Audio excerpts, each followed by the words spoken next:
Live from New Delhi, you're watching DD India Newshour, India's voice to the world.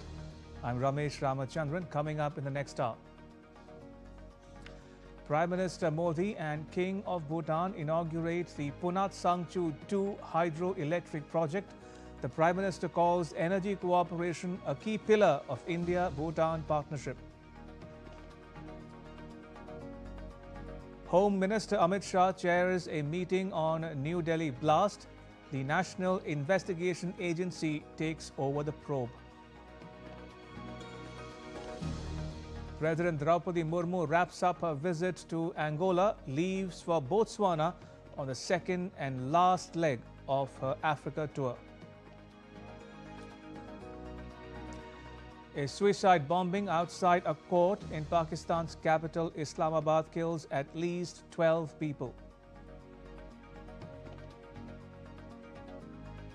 And Bihar sees 68% voter turnout. Katihar polls the highest at 75.23%.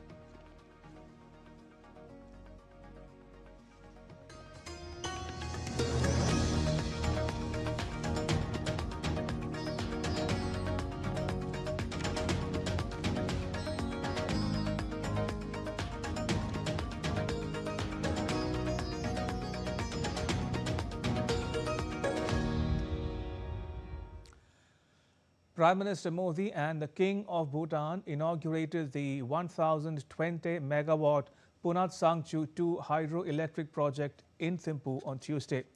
The Indian government announced a concessional line of credit of 4,000 crore rupees for Bhutan to fund energy projects. India also announced the grant of land in Varanasi for a Bhutanese temple and guest house. DD India's Shubhendu Ghosh reports from Thimphu. Giving a boost to development cooperation between India and Bhutan, Prime Minister Narendra Modi, along with King of Bhutan, Jigme Kesar Namgyal Wangchuk, inaugurated 1,020-megawatt Punat Sangchu 2nd hydroelectric project, developed jointly by the Government of India and the Royal Government of Bhutan. With the completion of the Punat Sangchu 2nd project, Bhutan's installed power capacity has increased by about 40% to over 3,500 megawatt. The Prime Minister of India and the King of Bhutan, both of them underlined the fact that we have the foundation for the hydropower partnership between the two countries. After the meeting and the joint inauguration of this 1,020 megawatt Punat Sangchu 2 hydropower project, and that project has added 40% to the total installed power generation capacity in Bhutan. Earlier, Prime Minister Modi and King of Bhutan, Jigme Kesar Namgyal Wangchuk, witnessed the exchange of 3 MOUs in Thimphu. These MOUs are in the fields of renewable energy, mental health services, and healthcare to further strengthen bilateral cooperation. Government of India also announced a concessional line of credit of 4,000 crore rupees for Bhutan to fund energy projects. There was an announcement of a line of credit of Indian rupees 4,000, which translates into null-from 40 billion, which has been kind of extended. Prime Minister Narendra Modi also addressed an event to mark the 70th birth anniversary of 4th King of Bhutan at Changli Methang celebration ground in Thimphu.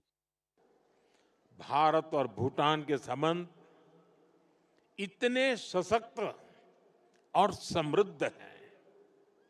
हम मुश्किलों में भी साथ थे, हमने चुनौतियों का सामना भी मिलकर किया, और आज जब हम प्रोग्रेस की प्रॉस्पेरिटी की तरफ चल पड़े हैं, तब भी हमारा साथ और मजबूत हो रहा है। Bhutan's king, Jigme Kesar Namgyal Wangchuk, led a mass prayer in Thimphu, joined by thousands of Bhutanese citizens. Come together and pray for India, pray for Prime Minister Modi. May all your aspirations, may your vision and your service to India bear fruit. May you overcome each and every single obstacle, and may your dream of a even brighter, stronger, more prosperous India be fulfilled.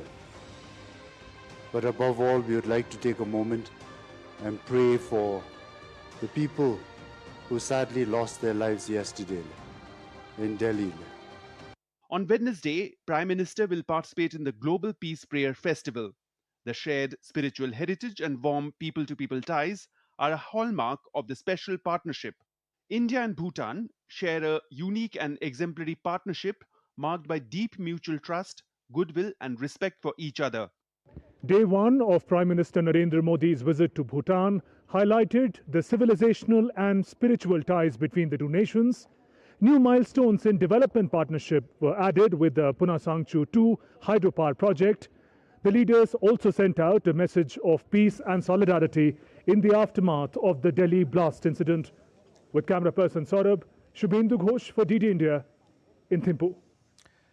Right, now to the other big story we are tracking here on DD India Newshour. New Delhi is on high alert after a car exploded near the Red Fort on Monday. Prime Minister Modi has vowed to bring those responsible to justice.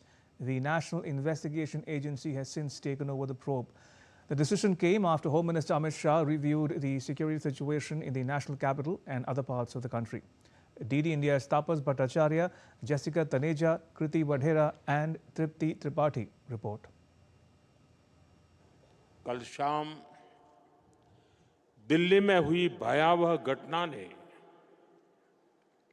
सभी के मन को व्यथित कर दिया है। मैं पीड़ित परिवारों का दुख समझता हूं। हमारी एजेंसियां इस षड्यंत्र की तह तक जाएगी। इसके पीछे के षड्यंत्रकारियों को बख्शा नहीं जाएगा। All those responsible will be brought to justice.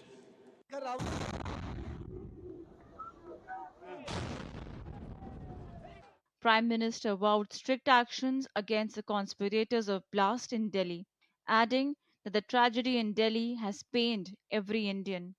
Defence Minister Rajnath Singh echoed similar sentiments, saying that those responsible for the New Delhi blast will be brought to justice and won't be spared under any circumstances. From this platform, I wish to assure my citizens that the country's leading investigative agencies are conducting a swift and thorough inquiry into the incident. The findings of the investigation will soon be made public. I want to formally assure the nation that those responsible for this tragedy will be brought to the justice and will not be spared under any circumstances.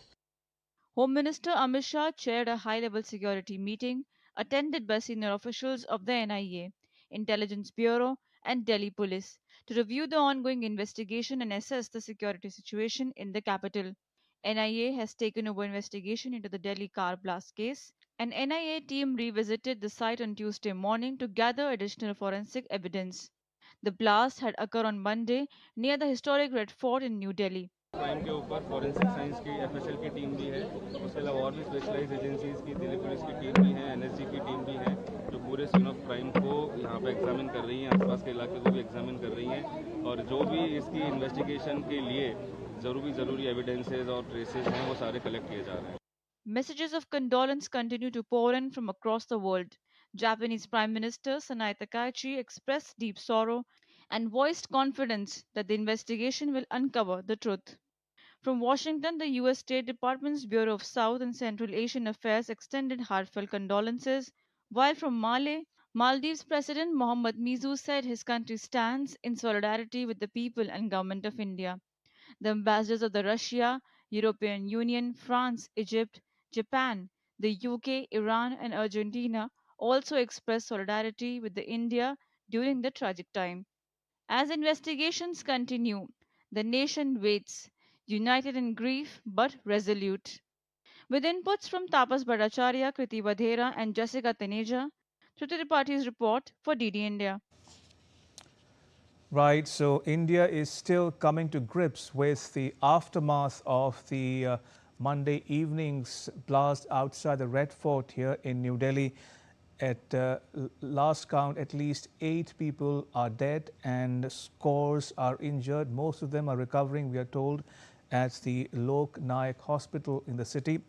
Investigations are on. Raids are being conducted in New Delhi and across the country as well, in several states, including Jammu and Kashmir. We are still waiting for the identities of the suspect, waiting for confirmation on that as well, and expose the modus operandi and the nexus that exists between the conspirators whose names have surfaced in the last 24 odd hours. Right, joining me from the ground is my colleague Jessica Taneja. Jessica, how's the investigation coming along? Well, we haven't been able to get much from the authorities here, but what we've been able to understand is that police is particularly right now, along with the investigative agencies, are probing a particular angle where they're trying to sort of understand the nexus of this terror menace, so to say. Some may call it, as reports would suggest, to ascertain as to what was really and what kind of inputs and what kind of planning that had gone into this. And initial reports have not been able to suggest exact cause. Some reports suggest it could have been an ammonium nitrate with a detonator, but none of those reports have been confirmed yet by the authorities so far. But a particular, track of the car, and when you notice the CCTV cameras that have been that have been looked through by the authorities, seem to suggest that the I-20 car was around the area around 3 p.m. and then it was parked there, and then finally it moved towards the red light where the blast that took place yesterday evening. It's been almost more than 24 hours since that blast took place, but we still do have some vehicles on the ground here, as you see, stationed. And earlier in the day, you had another group of the NSG commandos go and help with the agencies and the particular probe that is ongoing, and the investigating authorities that have so far been able to understand or gather at this point. An official confirmation on that, Ramesh, is still expected, but if you believe the reports that are surfacing and that is being reported right now, it seems to suggest that there is more to it than meets the eye, especially when it comes Indeed. to initial assessment of this just being a CNG blast. But it certainly isn't CNG, and it's much more than that. A lot of questions remain to be answered. Indeed, a lot of questions remain to be answered, as you say, Jessica. But interestingly, no group has claimed responsibility for the incident just yet. Now, that said, do we know, with the benefit of hindsight, whether investigators have been able to piece together a timeline or sequence of events leading up to the blast? Could you recap the days and hours leading up to the blast, especially given the fact that we know now that explosives were recovered in the neighboring town of Faridabad a day ago, and that the owner of the car, we are told, has been traced to Pulwama in Jammu and Kashmir?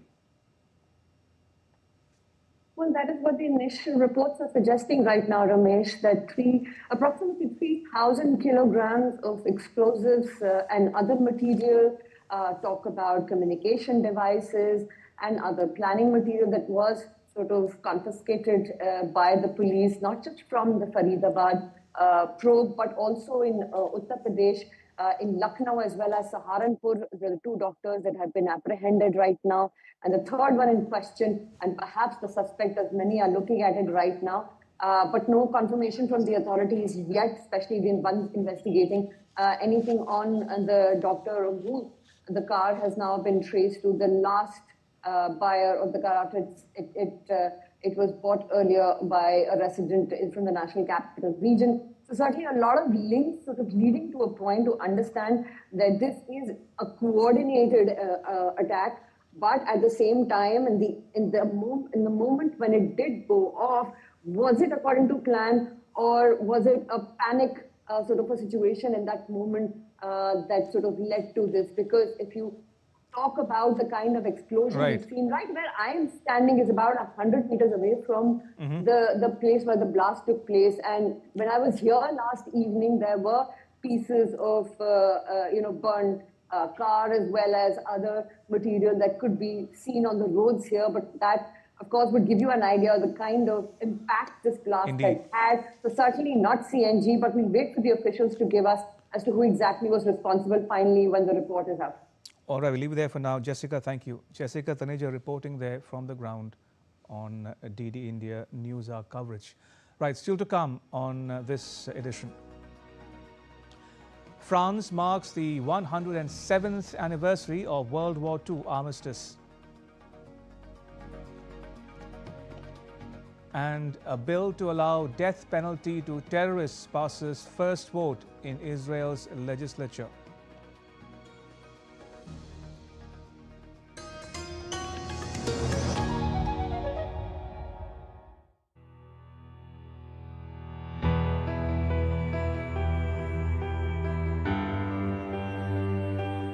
I have been a strong critic of British colonialism, but I don't personally believe that we can blame everything on the British anymore. Kerala, in 1957, elected a communist government, the first ever democratically elected communist government anywhere in the world. Can the Kerala model be implemented in other Indian states as well? Very good question to which I can't give you a simple answer.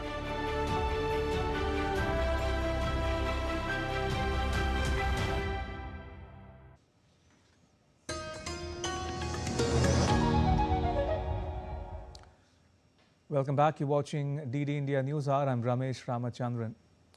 President Draupadi Murmu has left for Botswana.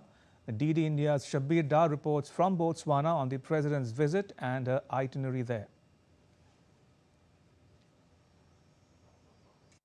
India and Botswana are set to take their mutual friendship and bilateral ties to new high as the Indian president begins her three-day state visit to this southern African country. During her visit, the President Murmu will hold the delegation-level talks via several memoranda of understanding are being signed.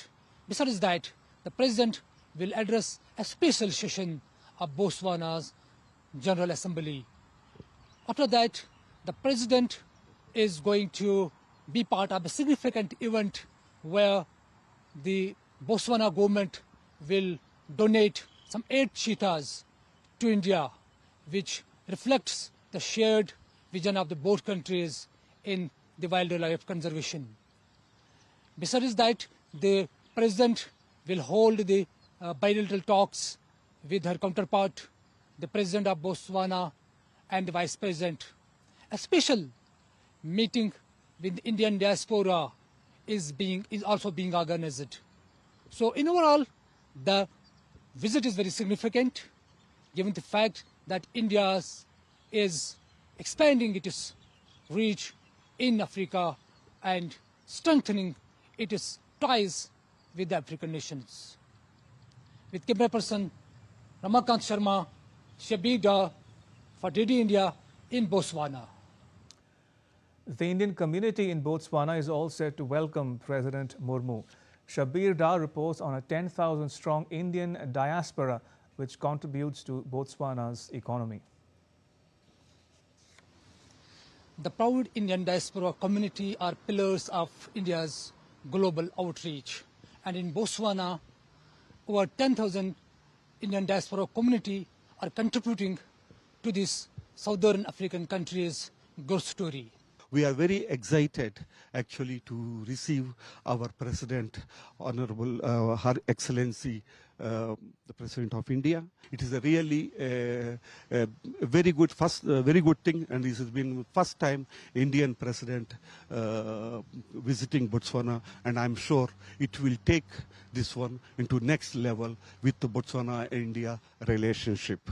Well, it's a very exciting visit because over the entire town, people are scrambling for passes just to get a glimpse of Madam President.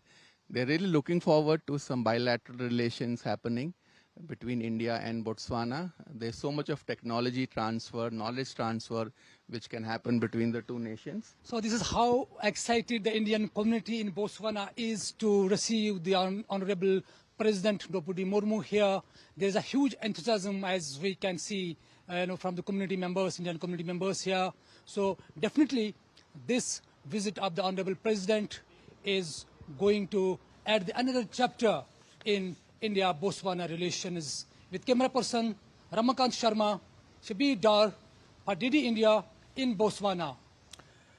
Now, during her visit to Angola, President Murmu attended a number of programs. She held talks with Angola's president and also addressed the Angolan parliament. On Tuesday, she attended the 50th Independence Day celebrations of Angola in Luanda. President Draupadi Murmu on Tuesday concluded her successful visit to Angola, where she attended a number of events. On November 9, President held one-to-one meeting and delegation-level talks with Angola President. President Murmu welcomed Angola's decision to join the International Big Cat Alliance and the Global Biofuels Alliance. MOUs on cooperation in fisheries, aquaculture and marine resources, and on cooperation in consular matters were exchanged on the occasion. Angola की साझेदारी आपसी विश्वास, परस्पर सम्मान और हमारे लोगों के समृद्धि भविष्य की साझा दृष्टि पर आधारित है। हम द्विपक्षीय साझेदारी को बढ़ाने और क्षेत्रीय व वैश्विक मामले में विचारों के आदान प्रदान के लिए निकट सहयोग कर रहे हैं। हमने नए क्षेत्रों में व्यापार और निवेश संबंधों को और विविध बनाने पर सहमति व्यक्त की। On Monday, President addressed the Indian community reception event in Angola. President said that partnership with Angola is rooted in equality, mutual trust, and shared aspirations for progress. She stated that India's engagement with Africa has evolved under the framework of the India-Africa Forum Summit. Besides, President Draupadi Murmu also addressed the National Assembly of Angola at Luanda. President Murmu highlighted that a history of anti-colonial struggle and democratic values are shared linkages between India and Angola.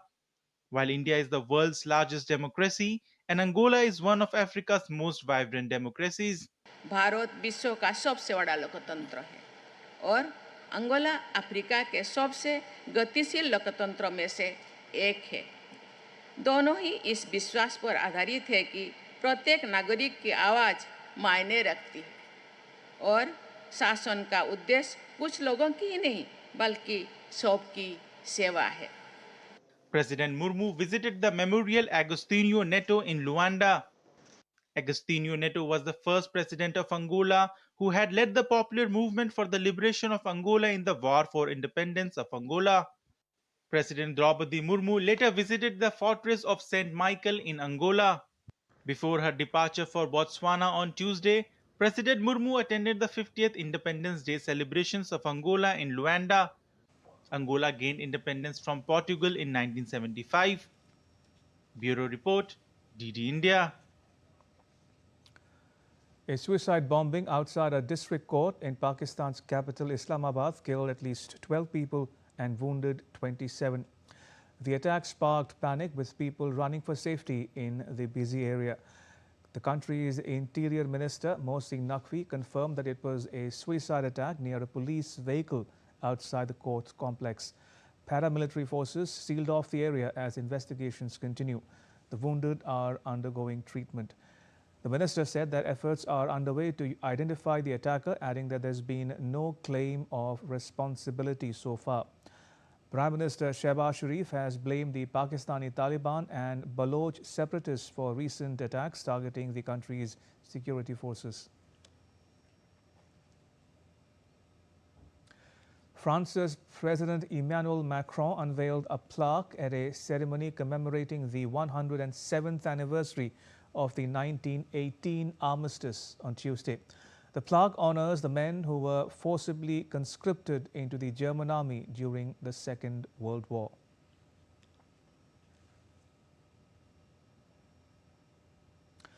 Russia's Foreign Minister Sergei Lavrov said on Tuesday that Moscow will conduct nuclear tests if any other nuclear power does so.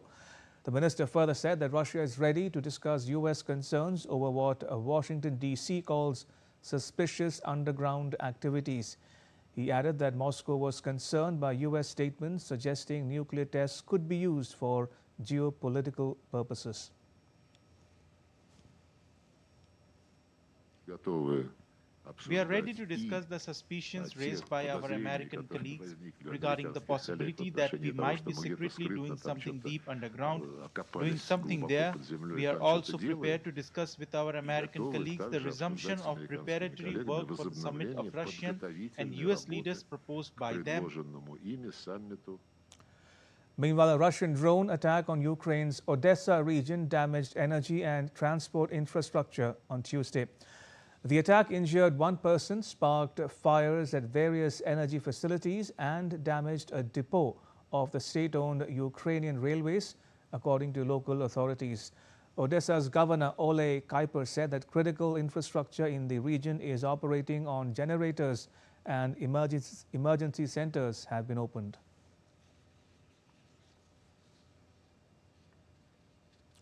Israel's parliament has advanced a bill that would mandate the death penalty for Palestinian militants convicted of killing Israeli citizens. In a vote held late on Monday, the bill passed with 39 in favor and 16 against out of 120 lawmakers. The bill will now move to a parliamentary committee for further debate before a second and third vote. It's not guaranteed that it will become law, with several key political parties having boycotted Monday's initial vote.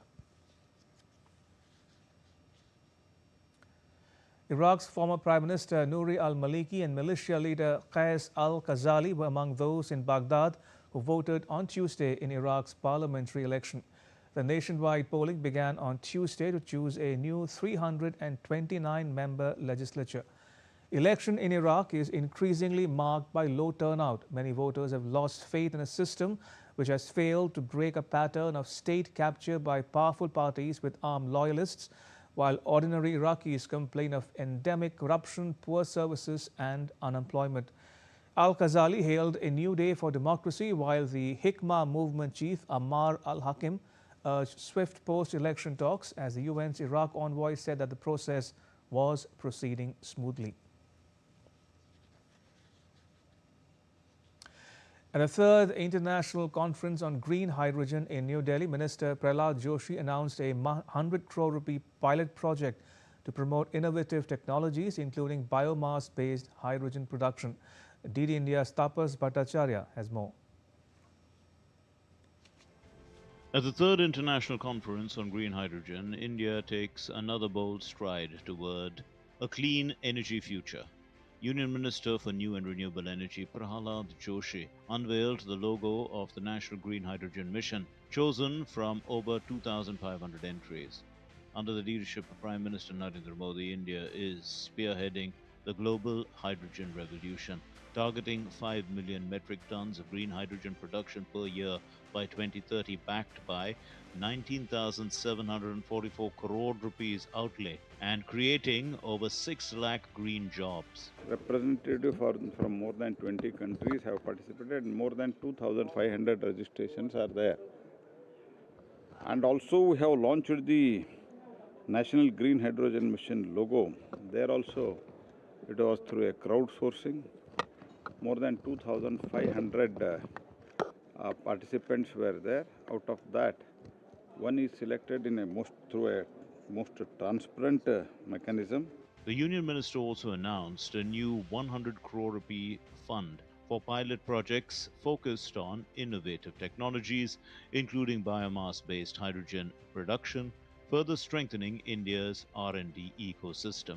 India is marching ahead as far as green energy is concerned, and the green hydrogen is also concerned. The recent SECI tender, which has discovered the price of 49.75 rupees, that is the lowest in the world. That itself speaks how India is positively and quietly progressing towards a new era of transmission. We have also assured the world about the export stability. Many countries are interested, and all our pilot projects, including the movement of 37 vehicles, they are going very, very successfully. With world leaders, industry experts and innovators joining hands at Bharat Mandapam, ICGH 2025 embodies India's vision to make green hydrogen not just a national mission, but a global solution for a cleaner, sustainable planet. Tapas Bhattacharya's report, DD India. Still to come on DD India Newshour. An expert take on India-Bhutan relations in light of Prime Minister Modi's visit to Thimphu. And Environment Minister Bhupender Yadav chairs a meeting on air pollution in New Delhi and the National Capital Region.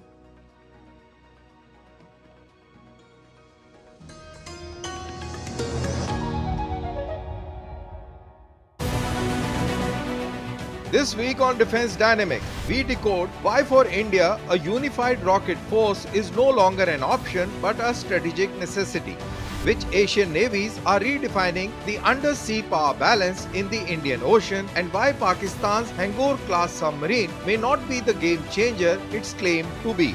We break down India's engine dream as Defence Minister calls to build jet engines in India by Indians and on Indian soil. And in my take, how the Russia-Iran railway corridor is redrawing the map of Eurasian geopolitics. Catch the sharpest insights on power, posture and strategy this Wednesday at 8 PM IST only on DD India.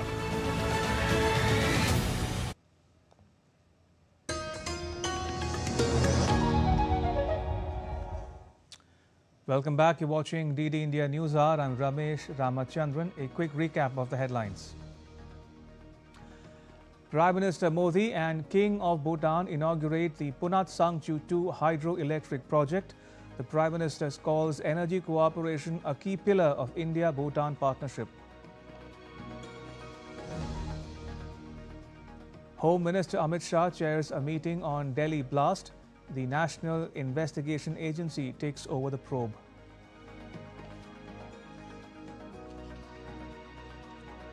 President Draupadi Murmu wraps up her visit to Angola, leaves for Botswana on the second and last leg of her Africa tour.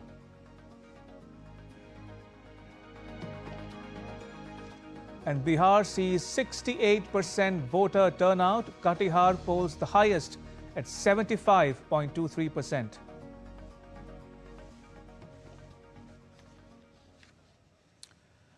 All right, going back to the top story we're tracking here on DD India Newshour, Prime Minister Modi's ongoing visit to Bhutan. And joining us is Professor Sanjay Bharadwaj from the School of International Studies at Jawaharlal Nehru University in New Delhi. Professor Bharadwaj, welcome to DD India Newshour. Now, what did you make of the optics and outcomes on day one of the Prime Minister's visit to Bhutan? Thank you, Ramesh, for this opportunity. It is quite reflective while Prime Minister Narendra Modi was speaking in Bhutan and Thimphu. He emphasized one, of course, is the cultural bondings that the two countries are having historically and civilizationally. Particularly while we talk about the ethos and values of peace in the region, the importance of Buddhism and non-violence in the region, in this subcontinent. So Prime Minister Narendra Modi has categorically emphasized that we are looking forward to have a peace, not the violent society and terrorism.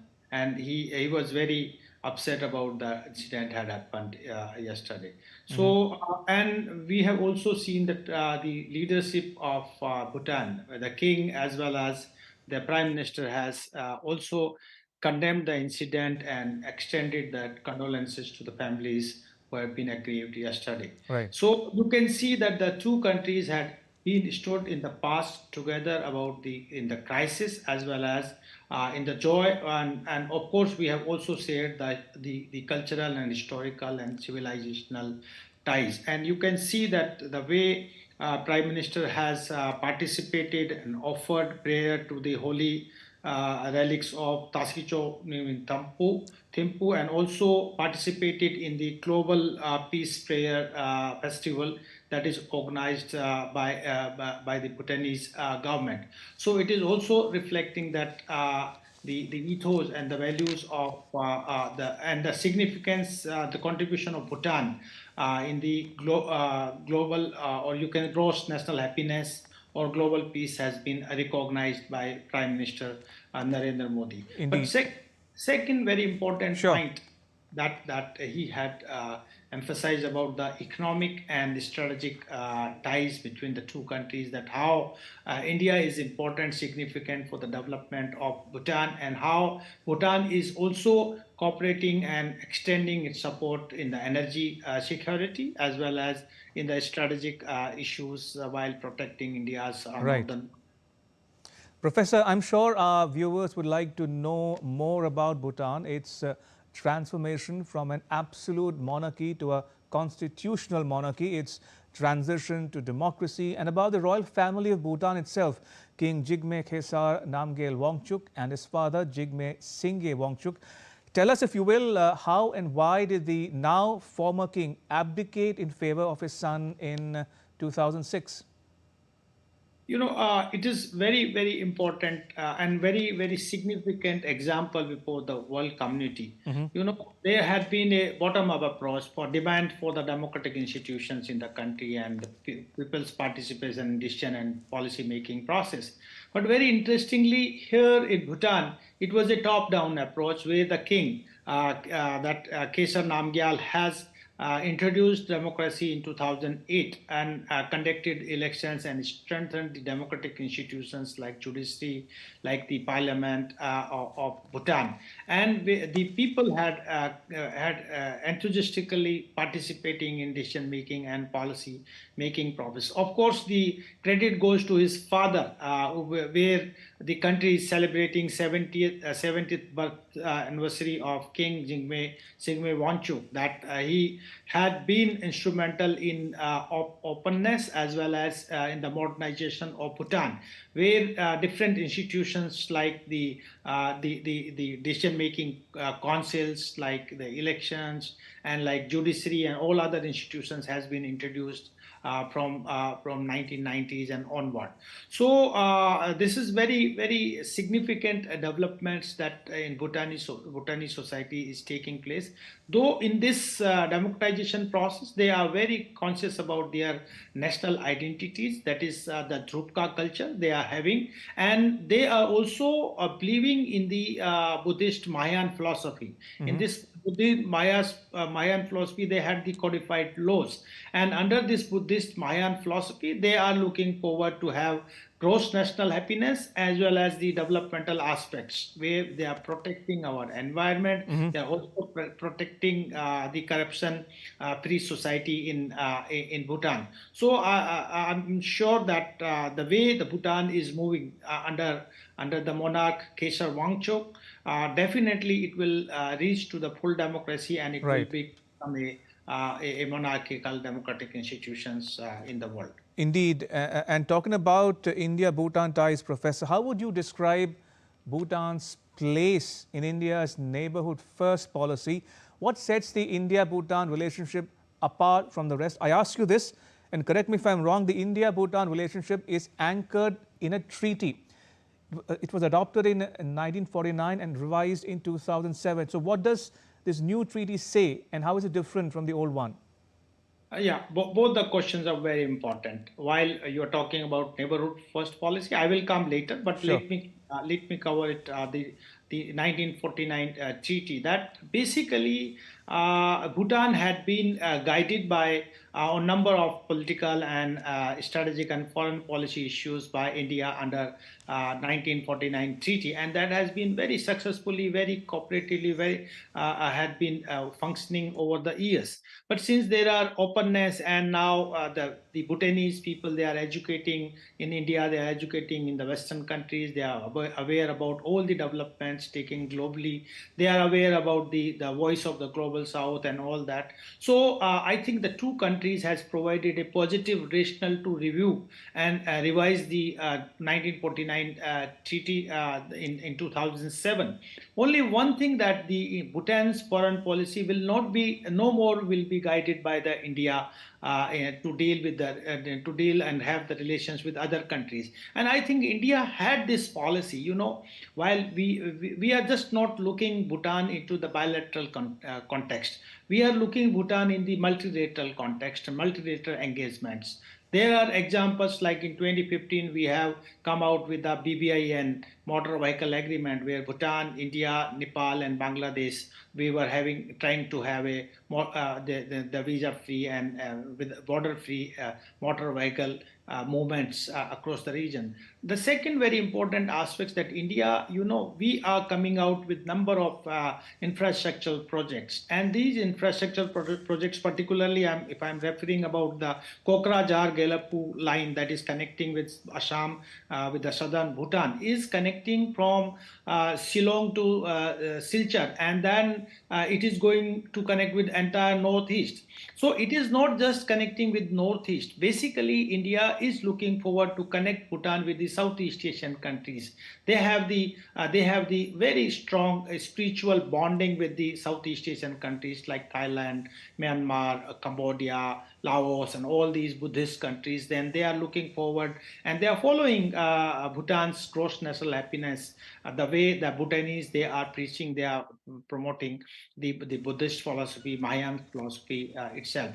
So I'm sure that this treaty has been functioning very well. Now, since Bhutan is very significant, very important partner. It openly endorsed India's membership in UN Security Council, India's a number of issues on issue of terrorism, on security and all that. So India has given priority in the even in the neighborhood first policy. While Prime Minister Narendra Modi took oath in 2014, the first visit it was Bhutan. Indeed. And we have announced number of very, very significant projects like the digital library, UPI and all that, so that it can add to the Bhutan's development. And in that we are under the neighborhood first policy, we are prioritizing three policy objectives. One is of course the security, and we are looking forward let Bhutan cooperate in the internal security issues like countering terrorism, defying fundamentalism and curbing insurgencies in the Eastern South Asia sub-region. And that there is an example in 2002, Bhutan has supported India in the Operation Clean Heart, and they have been successfully eliminated the Ulfas and the insurgent groups. Bhutan. So this is one. The second, of course, the external security, and Bhutan is not very conscious about entertaining the extra regional powers like the Chinese, like the Americans in Bhutan and all that. So they are concerning, they are looking forward to have India's cooperation or India's support in the security. The second very important aspect is the developmental partnership. India, we are contributing in the developmental projects of Bhutan. 13th five-year plan, that is from 2014 to 2019, India has contributed about 10,000 crores for the development of Bhutan, and we are also contributing and looking forward to have number of other developmental projects in energy sector, in environment, in educations, in IT sectors, IT solutions. We have the academic institutions in Bhutan.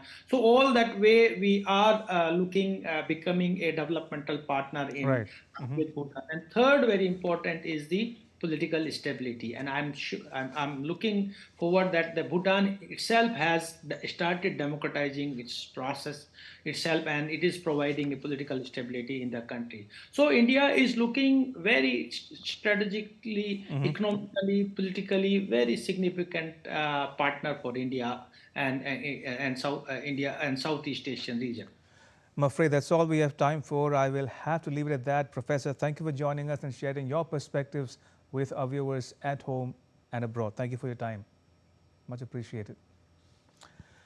Right, moving on, External Affairs Minister S. Jaishankar will visit Ontario, Canada on Wednesday to take part in the G7 Foreign Ministers meeting with outreach partners at the invitation of the Minister of Foreign Affairs of Canada, Ms. Anita Anand.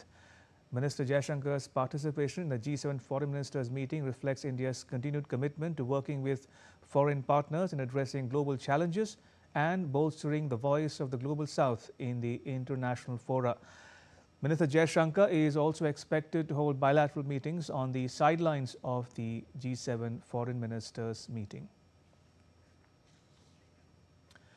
The second and last phase of Bihar election concludes. 68% votes were cast till 5 p.m. Notably, the turnout in the first phase of election was 60.18%.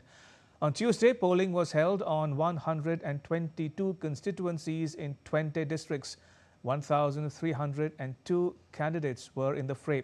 Counting of votes will take place on 14th November.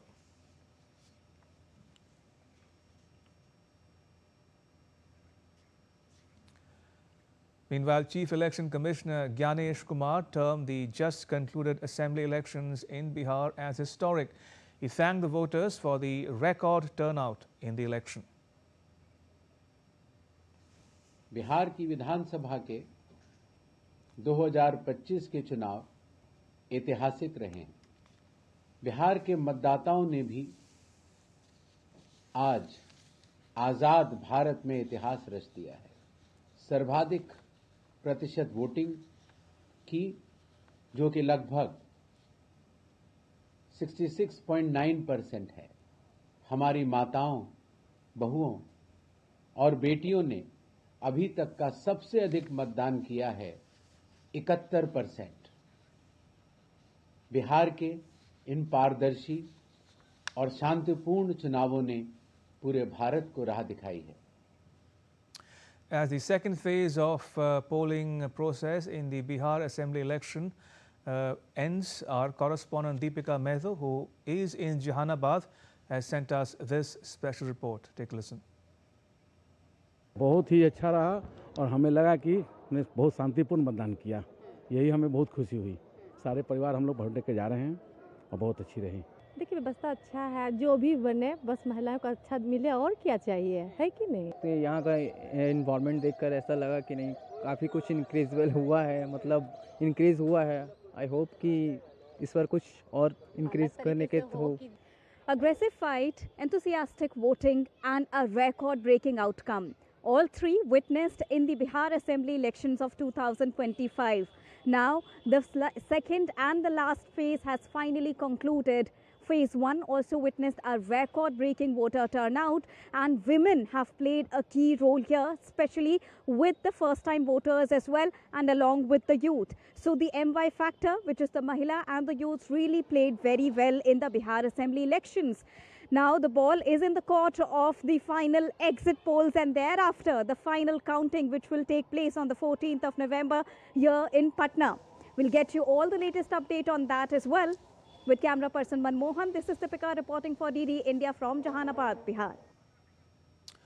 Environment, Forests and Climate Change Minister Bhupendra Yadav chaired a high-level review meeting on Tuesday on air pollution in New Delhi and the National Capital Region. The minister requested authorities from the states bordering Delhi to submit concrete action taken reports on air pollution management. It was the fourth such review meeting convened by the ministry, reflecting the government's continued focus on tackling a persistent air pollution crisis in New Delhi and the National Capital Region. And still to come on DD India Newshour. Samrat Rana becomes the first Indian pistol shooter in an Olympic discipline to be crowned world champion. And as part of the build-up to the Glasgow Commonwealth Games 2026, the King's Baton Relay was unveiled in New Delhi on Tuesday.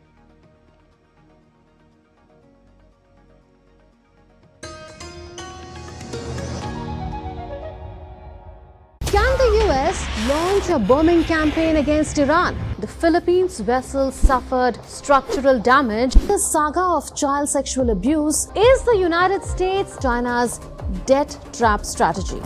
Truth is stranger than fiction. But sometimes hard to uncover.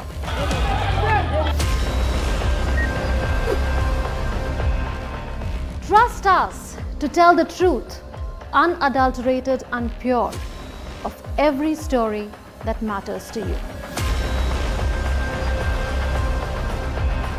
Exactly what to save your country. You read between the lines, cut the clutter, and connect the dots to get you the full picture.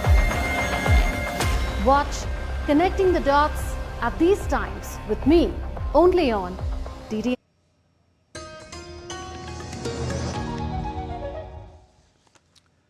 Welcome back. You're watching DD India Newshour. I'm Ramesh Ramachandran. The Indian Army Chief General Upendra Dwivedi addressed a cavalry seminar in New Delhi. The Army Chief stressed on the importance of integration, innovation and adaptability across land, air, maritime and cyber domains. Talking about the integration of artificial intelligence, General Dwivedi said that AI should not be seen as a rival to human capabilities. Rather, it should be seen as an amplifier of human potential, enhancing commanders' creativity, empathy and decision-making on the battlefield. As far as AI is concerned, it is never human versus AI. It is again humans amplified by AI. What does it mean? That the creativity of a commander on ground, empathy factor, when to do what, and thereafter take the brownie points, problem solving, turn data into decisions. That is something which will still remain the kind of a forte of the human being.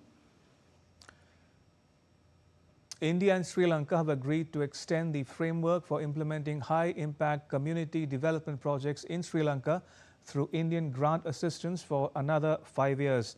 A memorandum of understanding was signed in Colombo by India's High Commissioner Santosh Jha and Sri Lanka's Finance Secretary Harshana Suryaperuma. The framework supports small but high-impact projects aligned with Sri Lanka's development priorities, with each project capped at 600 million rupees and the total portfolio at 10 billion. Since 2005, over 50 projects have been completed, including the renovation of Doordarshan Stadium in Jaffna and the Rabindranath Tagore Memorial Auditorium at Ruhuna University. Currently, 21 projects worth more than 7 billion rupees are under implementation, covering model villages, smart classrooms and health facilities, reflecting India's continued commitment to Sri Lanka's grassroots development. An array of British rock and roll band Rolling Stones memorabilia from a private collection is heading to auction next month. The sale could fetch around $1.3 million. A total of 185 items, including posters, stage-worn outfits and tickets, will go under the hammer at Dallas-based Heritage Auctions on 4th December. The highlight is Brian Jones's first electric guitar, a Harmony Stratotone, estimated between $200,000 and $400,000. Also featured are jackets worn by Mick Jagger, Keith Richards and drummer Charlie Watts, as well as a fringed suede jacket Jones wore at his final live show in 1968. Heritage Auctions says collector interest is expected to be high, with Rolling Stones fans from around the world bidding for a piece of rock history. Highlights of the collection are on display in London until 28th of November.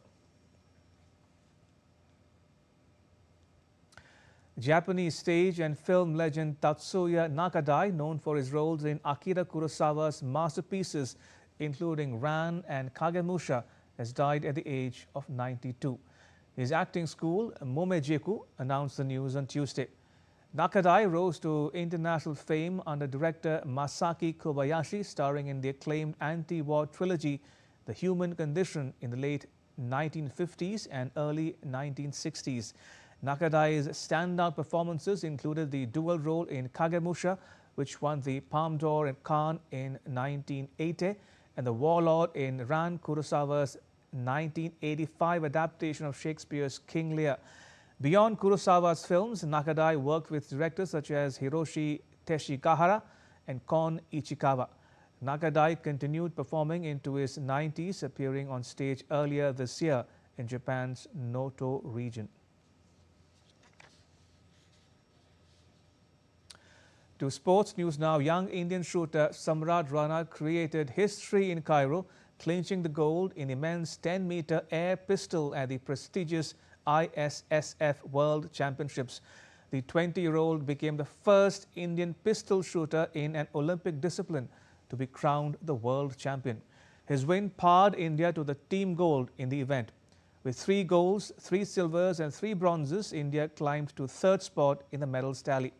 China continued to lead the table with 6 golds, 4 silvers and 2 bronzes.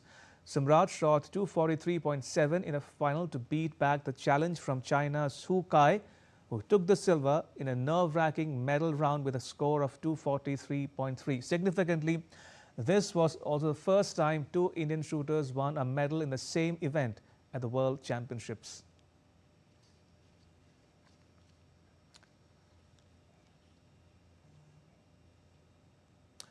Preparations for the 2026 Glasgow Commonwealth Games are picking up pace. As part of the build-up, the King's Baton Relay was unveiled in New Delhi on Tuesday. Sports Minister Mansukh Mandavia and British High Commissioner to India, Lindy Cameron, attended the event. This edition of the relay is unique because for the first time, each country will have its own baton. All right, we're getting to you some latest visuals of the President Draupadi Murmu landing in Botswana on the second and last leg of a two-nation Africa tour. She is landing in Botswana upon the conclusion of a visit to Angola. As I mentioned, this is the second and last leg of her Africa tour.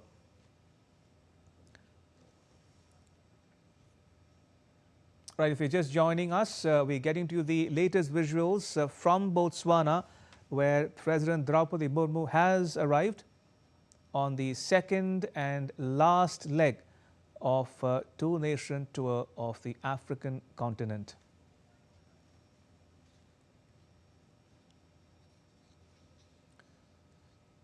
Right, as we stay with these visuals, let me also recap the events for you.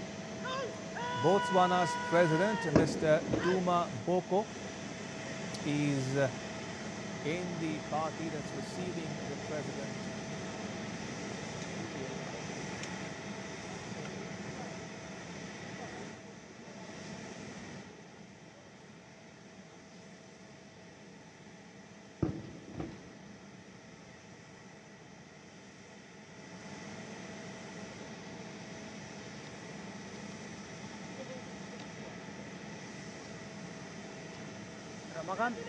Ramakan.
पे नीचे बैठ जाऊंगा, ठीक है?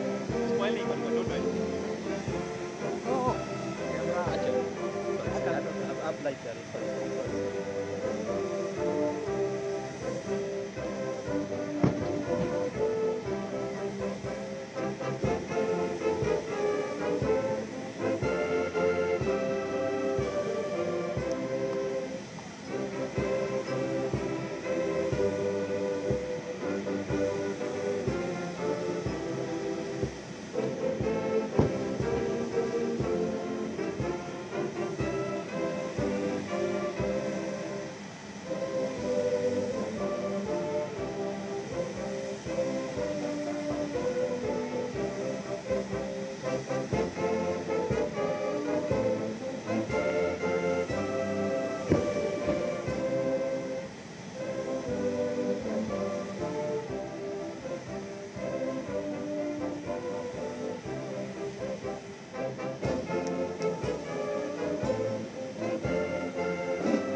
Right, if you're just joining us, we're getting to the latest visuals of President Draupadi Murmu's arrival in Botswana on the second and last leg of her two-nation tour of Africa. She is receiving a ceremonial welcome in Botswana, and present along with her is the President of Botswana himself. She's also receiving a ceremonial guard of honor and a 21-gun salute.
All right, just to recap for the benefit of viewers just tuning in, we're getting to the latest visuals from Botswana, where the President of India, Draupadi Murmu, has reached on the second and last leg of her tour of Africa.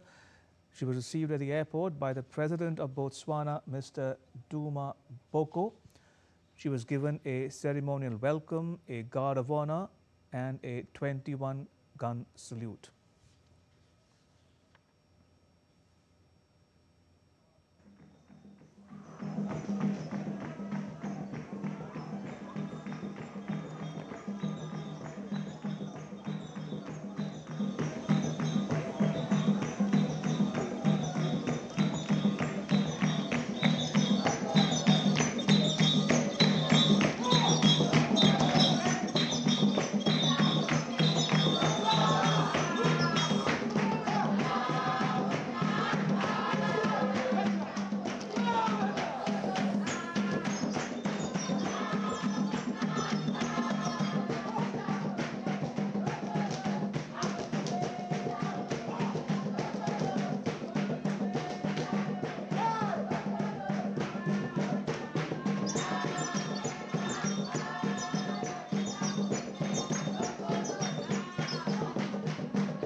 President Draupadi Murmu has landed in Botswana on the second and last leg of a two-nation tour of Africa. She is now in Botswana's capital, where she was received at the airport by the country's president, Mr. Duma Boko. She was given a ceremonial guard of honor and a 21-gun salute.